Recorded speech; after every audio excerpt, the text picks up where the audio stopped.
Bienvenidos a este debate de France 24 en el que vamos a dialogar acerca de uno de los temas que acapararon la atención mundial durante el año 2018 y nos referimos a los numerosos casos de abusos cometidos en el seno de la Iglesia Católica y que salieron a la luz. Investigaciones y denuncias sacudieron a sociedades enteras y también a la propia estructura eclesiástica. Chile, en América Latina, fue una de las caras más visibles de esta problemática, pero también estuvieron en el centro de la escena de Estados Unidos, Alemania y Australia, entre otros países. Y para dialogar sobre este tema contamos con la presencia de Helmut Kramer, quien fue víctima de abusos y es vocero de la Red de Sobrevivientes de Abuso Eclesiástico en Chile. También estará con nosotros Cristian León, vocero de Voces Católicas de Chile. Se trata de una organización dedicada a explicar lo que es la posición de la Iglesia acerca de diversos temas de la actualidad y si bien no son la voz oficial de la Iglesia, cuentan con el respaldo de las autoridades eclesiásticas. En primer lugar, muchísimas gracias por estar presente en France 24 y los invito a comenzar este debate con el siguiente informe. Con manifestaciones, iglesias atacadas y amenazas, así era recibido el Papa Francisco en Chile cuando comenzaba 2018.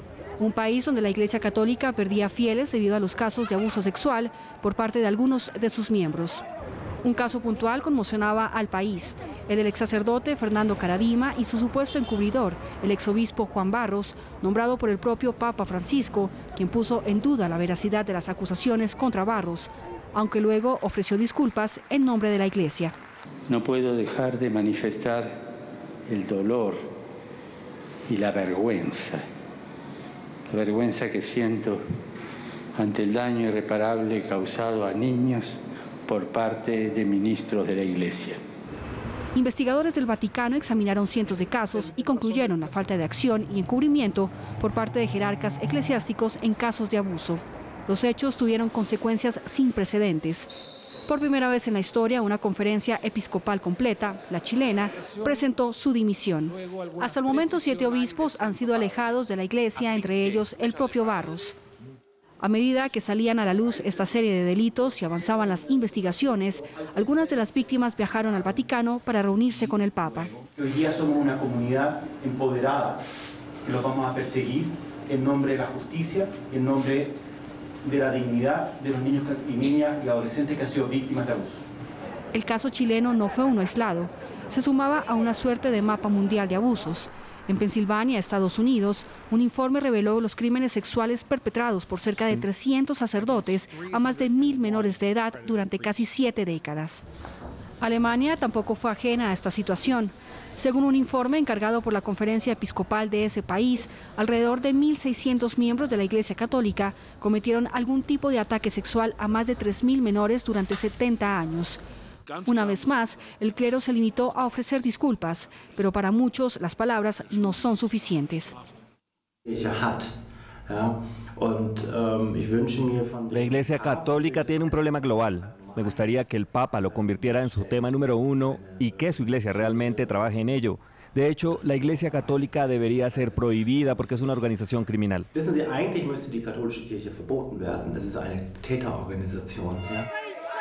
Y en Australia, el jefe de finanzas y número 3 del Vaticano, el cardenal George Pell, se encuentra imputado por agresiones sexuales cometidas entre 1979 y 1990 y es juzgado en su país.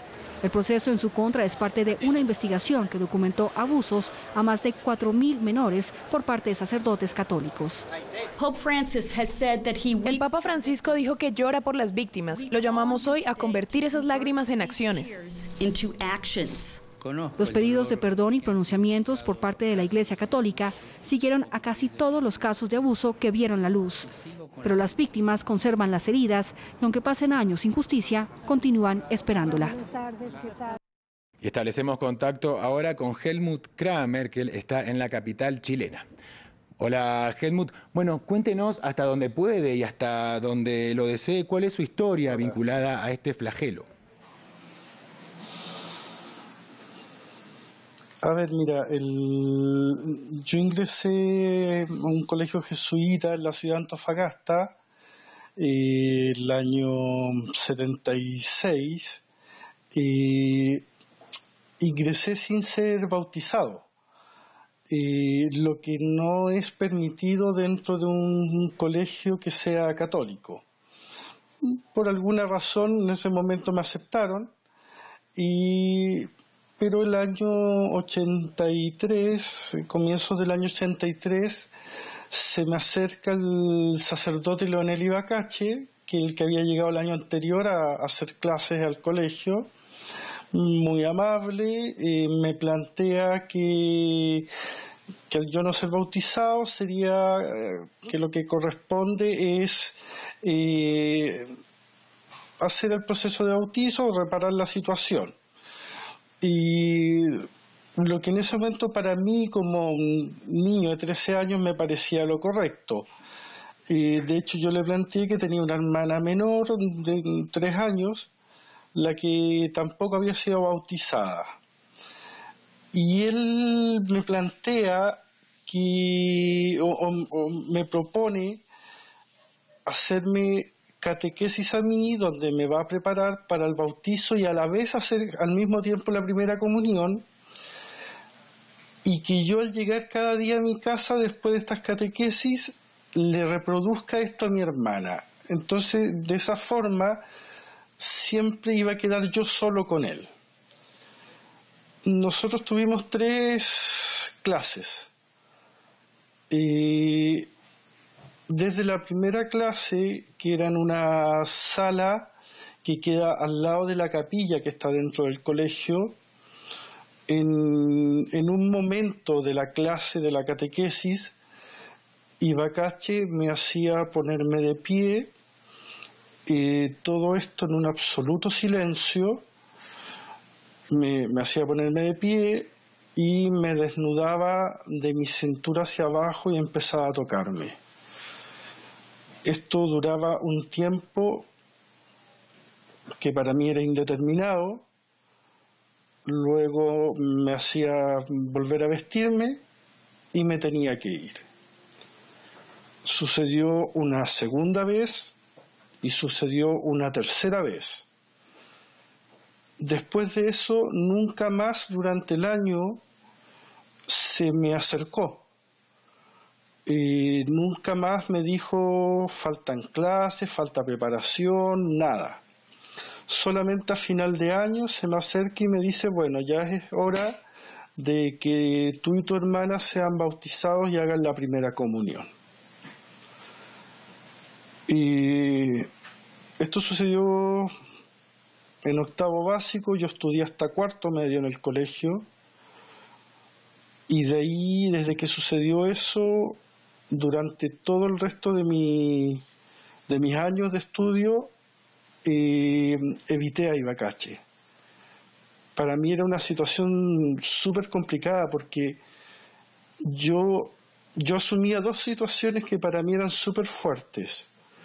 En primer lugar, que a mí me habían enseñado siempre en el colegio que a un sacerdote lo pone Dios en su lugar.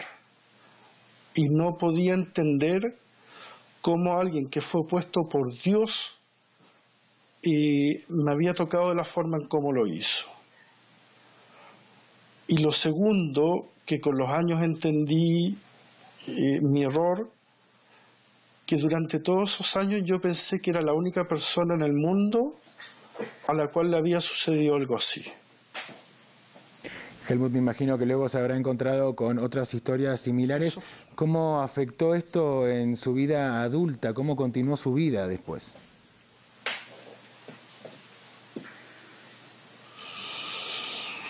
Mira, han pasado el proceso de víctima, sobreviviente, es un proceso que es bastante complicado.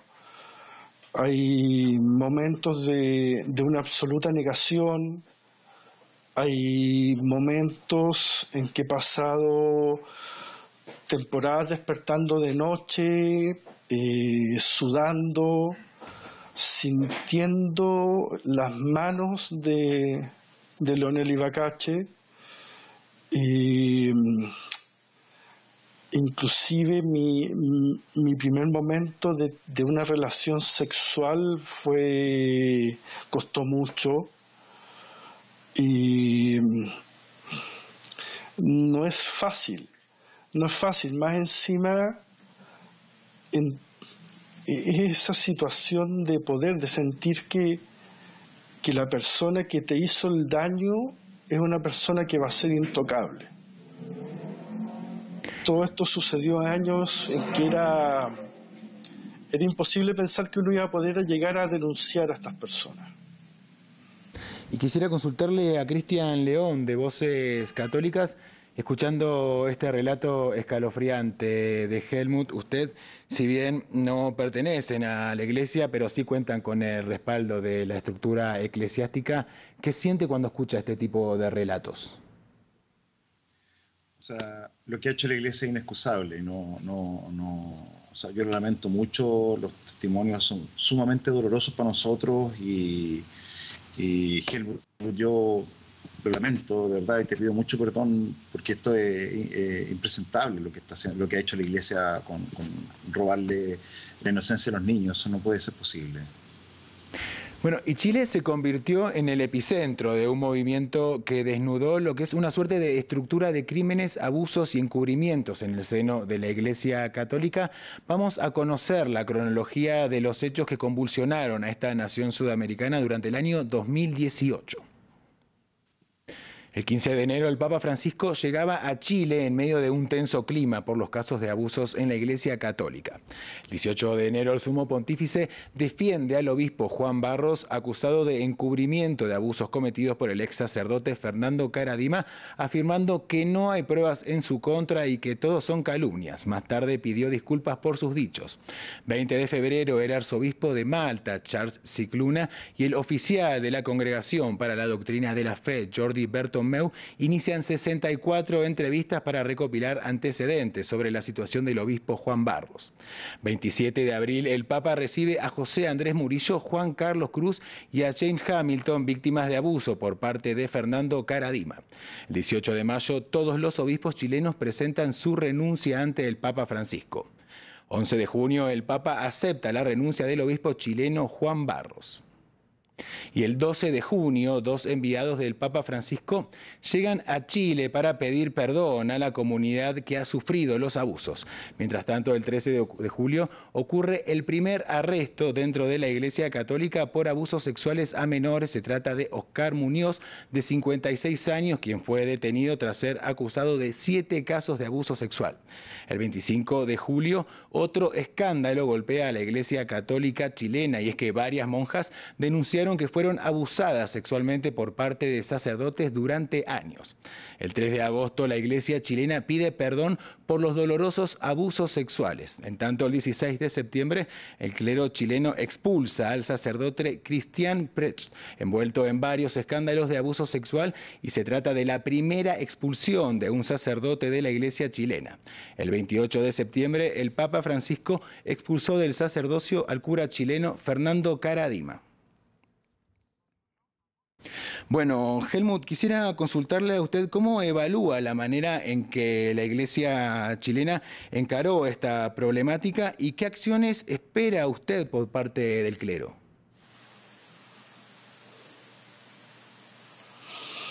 A ver, nosotros como Red de Sobrevivientes no estamos contentos como la Iglesia ha ido encarando esta situación en Chile.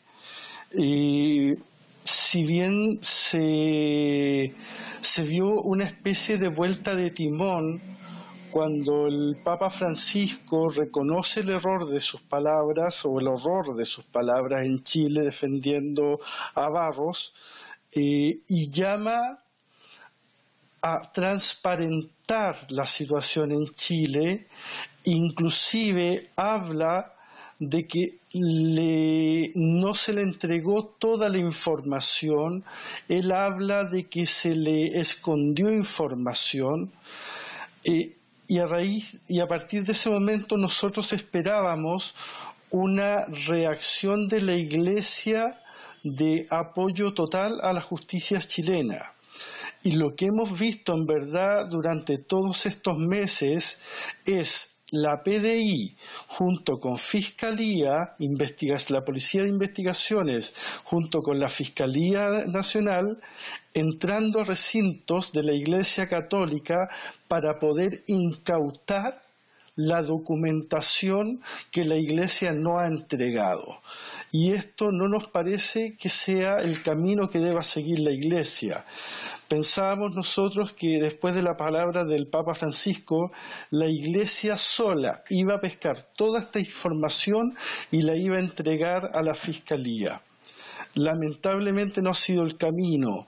Hemos visto a Esati presentándose a declarar y diciendo que no va a declarar, que no tiene nada que decir, cuando la cantidad de testimonios, correos electrónicos encontrados, dicen claramente que él sabía lo que estaba sucediendo en Chile desde hace varios años y mantuvo una actitud negacionista y obstruccionista hacia la justicia y hacia una verdadera reparación.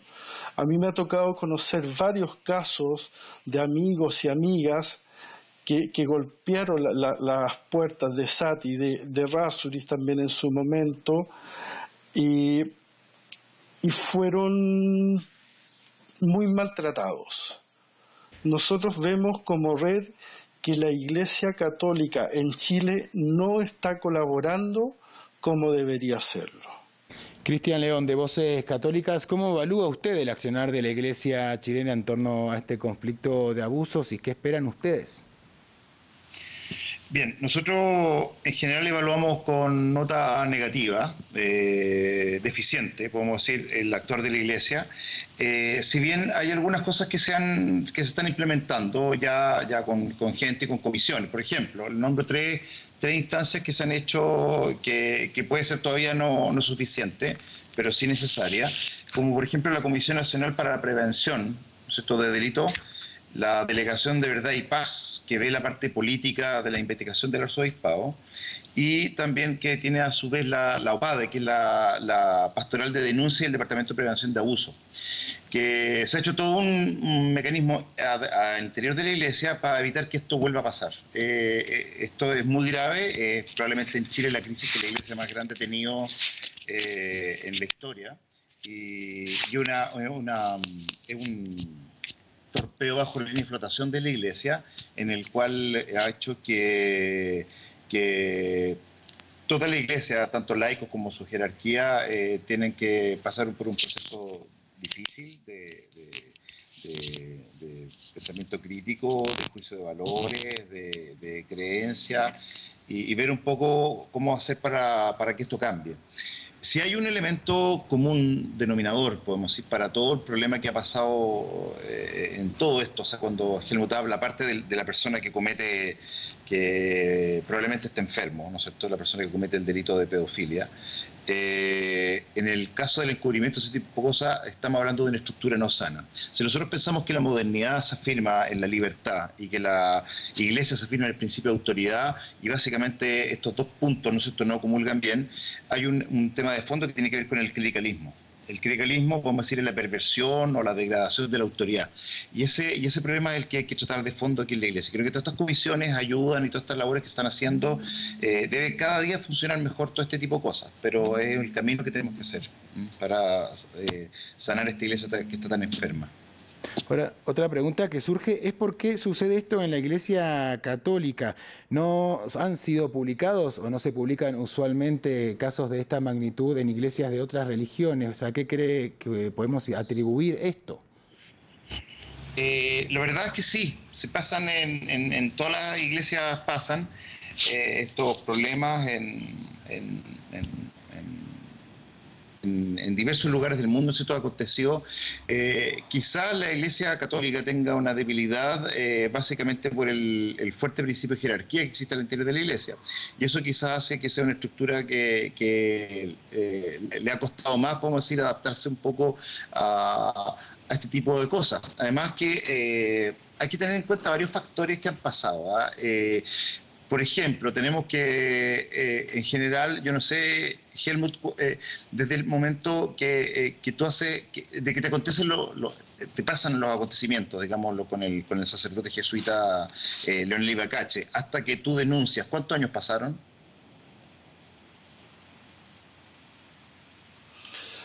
Imagínate, esto me sucedió el año 83, yo vine a denunciar en abril del 2018, donde lo denuncié para juicio canónico. Lo que pasa es que hay un proceso que hay que entender ahí, que es el proceso que vive no solamente una víctima de abuso sexual eclesiástico, sino que en general las víctimas de abuso sexual, desde donde provengan. No es una cosa que uno es abusado y al día siguiente se presenta y denuncia. El shock interno que se produce y el proceso de reconocerse abusado, de reconocer lo que le pasó, de poder sacarse un poco, porque también hay un momento de culpas, de autoculparse, sí. Puede durar hasta 50 años tranquilamente. Sí. Entonces no es algo que sea a corto plazo. Ahora, con respecto a la pregunta que planteaban, si es que esto se ha visto en otras religiones, en otras iglesias, sí, se ha visto. No conozco casos en Chile de acusaciones contra personas de otras iglesias, pero sí sé que las ha habido en otros lugares del mundo. Lo que pasa es que en el caso de la Iglesia Católica, como bien planteaba ahí el tema de la jerarquía, etcétera, y otros aristas más, ha hecho que esto sea un delito que se ha cometido en el tiempo. O sea, esto no es de ahora. El delito sexual, el abuso de poder y de conciencia por parte de la Iglesia no parte con Caradima. Nosotros tenemos registros, el primer registro en un diario de una denuncia de abuso sexual en Chile data de 1904, que fue un niño de 5 años, hijo de un ex senador en ese momento del Partido Conservador, que es abusado en un colegio católico. Luego se detecta que hay otros casos más, en total son 4 o 5 sacerdotes los abusadores, se deben presentar a la justicia. El día antes de presentarse desaparecieron de Chile, fueron sacados de Chile mágicamente y nunca más se supo de ellos, y es el primer caso que tenemos del cual podemos acreditar su existencia por intermedio de la prensa escrita del momento. Entonces, hay que entender acá que esto ha sido una actitud a través del tiempo, no es algo de ahora, y que la actitud de la Iglesia o de personeros de la Iglesia, yo siempre he reconocido que dentro de la Iglesia Católica hay muy buenas personas y personas que han sido gravemente afectadas por lo que ha sucedido, pero sí reconozco también que hay jerarquías de la Iglesia que ha mantenido una actitud de protección hacia estos delincuentes sexuales. Helmut mencionó varias veces el accionar de la justicia. Justamente las víctimas de Caradima pidieron al Poder Judicial que actúe de manera independiente. ¿En Chile hay una intromisión de la Iglesia en los asuntos del Estado y de la política también? Mira, en Chile existe legalmente la separación entre la Iglesia y el Estado, pero en la realidad no siempre es tan así. Mantenemos una especie de forma de vivir en donde aún existen estrechos lazos entre la Iglesia y el Estado.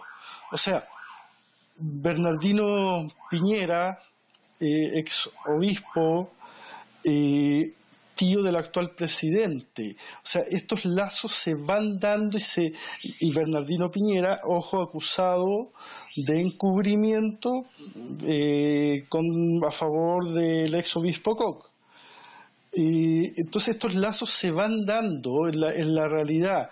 Y cuando los amigos denunciantes de Caradima dicen esto, es porque ha habido presiones para que la justicia no falle en abierta libertad con respecto a estos casos. Claro, y quisiera para nosotros consultarle... es súper importante este tema, porque la Iglesia Católica... Dime. Perdón, no, quería trasladar la misma pregunta a Cristian León. ¿Considera usted que la Iglesia chilena se entromete en los asuntos del Estado o de la justicia? Mira, yo creo que puede haber todavía una cierta relación de esto de cortar el cordón umbilical, ¿no es cierto?, de 1925, que existe la separación de la Iglesia con el Estado, como decía Helmut. Pero creo que hoy día, por ejemplo, el poder ante hay que entender un poco una cosa que es vital, creo yo, que la iglesia es una iglesia, la iglesia en Chile, sobre todo la jerarquía, es una iglesia que principalmente es de élite. O sea, hay un tema ahí súper interesante o súper importante, ¿no es cierto?, que básicamente el modelo, ¿no es cierto?, de iglesia que es clerical, pero además está muy cercano un poco a las élites, puede haber influido en algo. Ahora, quiero también retomar un poco a partir de la pregunta que le hice a Helmut, porque Helmut, pasan cerca de 35 años, ¿no es cierto?, entre sucedido el hecho hasta cuando él denuncia. El promedio en general de los casos de abuso es de 25 años, al menos, 25 o 30 años. Esto es súper interesante por dos razones, porque podemos decir que una persona, si tomamos la edad de los 25 años, por ejemplo, 25 años pasan dos cosas importantes. Uno se titula en la universidad y 25 años también es la edad que madura la corteza frontal, perdón, y que básicamente es la que tiene que ver con el tema de la madurez. A los 25 años uno se titula de la universidad prácticamente en Chile y es la edad donde uno de repente por primera vez mira de frente, ¿no es cierto?, al que era el superior jerárquico, el que era el profesor, el que era la autoridad, el que representaba cualquier tipo de estos tipos de jerarquía, y uno es capaz de confrontarlo. Por eso el daño que hace es muy tremendo, es de muy largo plazo. O sea, lo que le pasa a un niño abusado hasta el momento en que él empieza a hacer su proceso de purificación, de catarsis, ¿no es cierto?, de sanación, es muy largo. Entonces es dañar la vida completa y eso es muy nefasto. Ahora, dentro del tema también Helmut dijo un punto muy importante. Aquí hay que ver, es mi forma personal de verlo, hay que entender que el abuso sexual es solamente la coronación y la parte visible de un abuso, digamos, que es mucho más anterior, que tiene que ver con el abuso de poder. Y el poder básicamente tiene que ver con la degradación de la autoridad que les decía antes, y que básicamente se expresa primero con el abuso de conciencia. En los grupos protestantes, en nuestras regiones no existe la confesión directa. Nosotros sí tenemos la confesión, ¿no es cierto?, como sacerdote. Esto se puede ocupar como medio de manipulación, si uno lo ve malentendido, ¿no es cierto? Si hay una persona que lo ocupa como un recurso, ¿no es cierto?, para manipular de repente, ¿no es cierto?, para ejercer este poder sobre una persona que se está confesando, por ejemplo.